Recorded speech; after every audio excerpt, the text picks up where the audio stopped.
laknat sesiapa yang membela para penjenayah. Najib sekarang ini berada pada 2 mahkamah menyatakan dia penjenayah. Jadi dalam Islam kita boleh sebut dia penjenayah? Boleh. Sekarang ini ini proses dia. Sebab dia dah dua keputusan ini tak terbatal lagi ya Najib. Betul, tepat. Tidak terbatal lagi.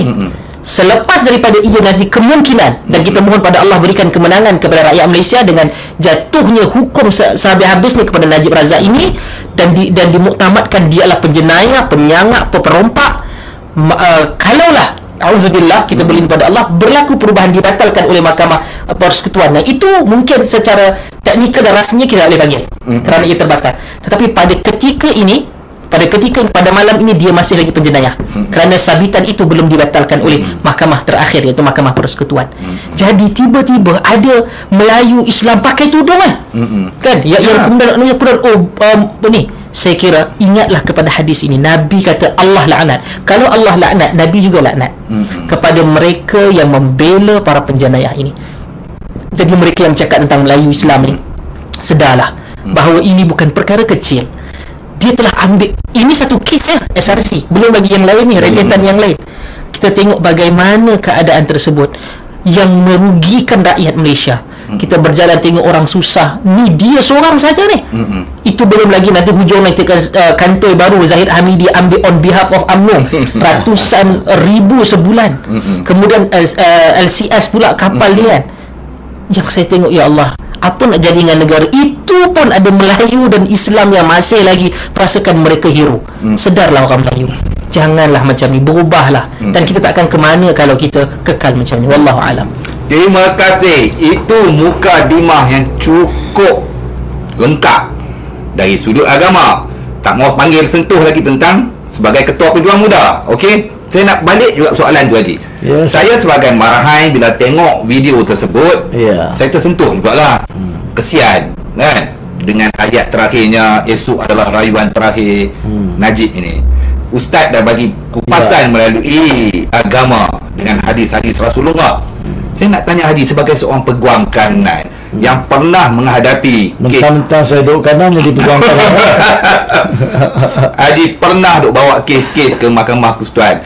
Haji ada perasaan kesian tu?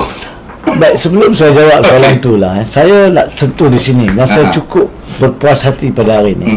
Sebab Ustaz Abu Hafiz adalah seorang pemuda yang menyampaikan pandangan dengan tepat dalam bidang dia dengan cukup senang. Satu saatnya, sebelum itu minta maaf, hari ini kita ada tetamu agak confused. Kamera 1, 2, 3 sebenarnya situ atas tu. Oh ya. Tapi nak pandang muka awak. Baik, ini seperti yang saya selalu tekankan dalam bual bicara kita dan di tempat lain.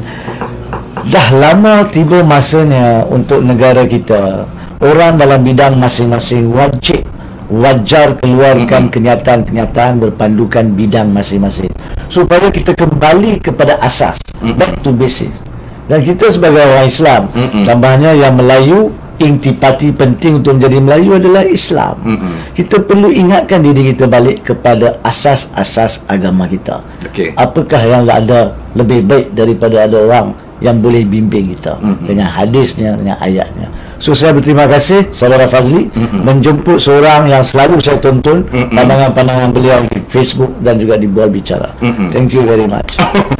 Baik, balik kepada soalan tadi. Saya perlu pada masa yang sama kita bincang tentang video tadi itu, kita perlu juga faham bahawa dalam Islam sekalipun kita perlu berlaku adil seadil-adilnya.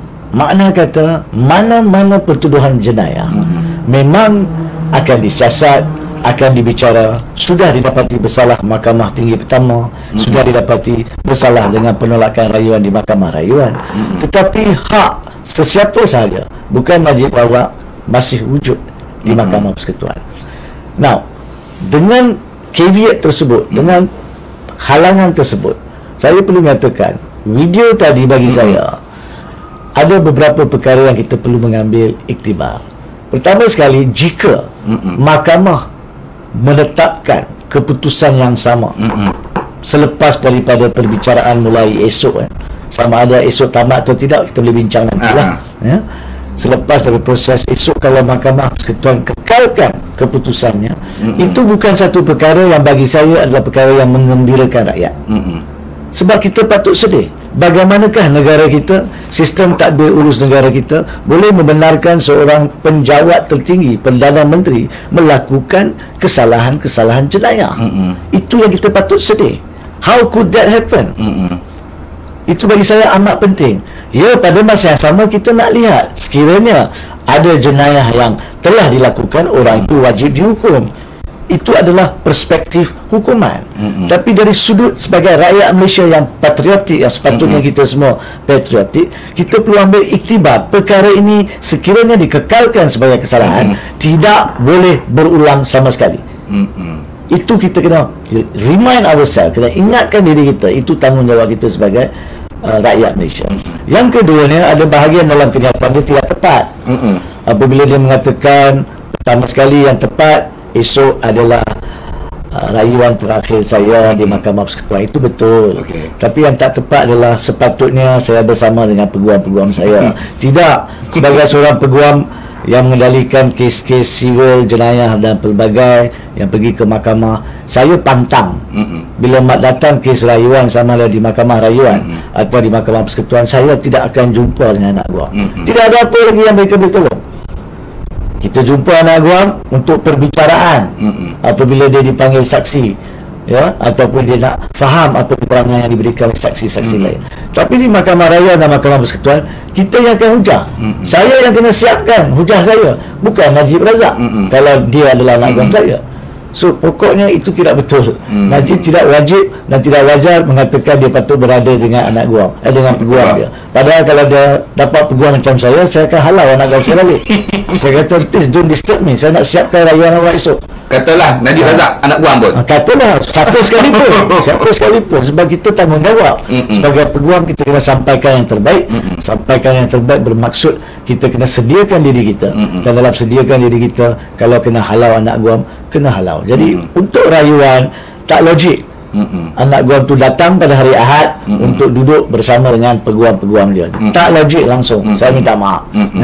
Dan akhir sekali, saya nak sentuh sedikit kaitan dengan proses esok sebelum kita bincang lanjut.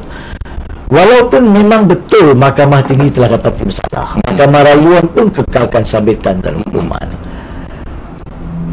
Tapi di Mahkamah Persekutuan esok yang rakyat kena faham, dan mungkin kita nak sentuh dengan lebih mendalam adalah, ini bukan rayuan sahaja, saudara Fadli, para penonton. Itu betul. Saya setuju lagi. Ramai yang tak faham kat situ. Betul. Ada satu perubahan besar di Mahkamah Persekutuan yang tidak wujud semasa di Mahkamah Tinggi, apatah lagi semasa di Mahkamah Rayuan. Apakah perkara yang berbeza ni? Dan perkara ini akan menentukan masa depan rayuan tersebut dan masa depan Najib Razak sendiri. Ada satu permohonan yang akan dibicarakan terlebih dahulu esok, iaitu permohonan yang dipanggil dalam bahasa perundangannya kebenaran untuk menampilkan keterangan baru berkaitan konflik kepentingan Hakim Nazlan yang dikatakan, yang didakwa jika betul mengakibatkan sabitan itu cacat dan wajar diberikan suatu perintah pembatalan untuk diulang bicara. Nah, permohonan itu yang akan dibicarakan esok. Bukan rayuan lagi. Rayuan belum, sebab kita ambil contoh. Ada rayuan saya dituduh bunuh. Awak lah, maaf, ambil contoh. Kan? Tiba-tiba saya saya jumpa keterangan baru. Satu VCD ke mana yang menunjukkan orang yang muka lebih kurang sama dengan Ustaz. Maaf Ustaz. Jadi saya nak tampilkan, itu bukan saya kat sana, orang lain. Permohonan itu kena dengar dulu kan. Tak kena dengar rayuan dulu. Kena tengok sama ada keterangan tu boleh masuk atau tidak dalam rayuan. Barulah rayuan didengar. Jadi rayuan ditangguhkan dulu untuk esok. Yang akan didengar adalah permohonan. Tapi disebabkan permohonan itu difailkan pada 29 hari bulan Jun sahaja, maka tarikh yang ditetapkan untuk rayuan pada 29 April, yakni mulai esok, masih dikekalkan, dan ini diselit masuk didengar esok 15 Ogos. Yes. Adakah ini akan selesai esok? Itu kita akan bincang.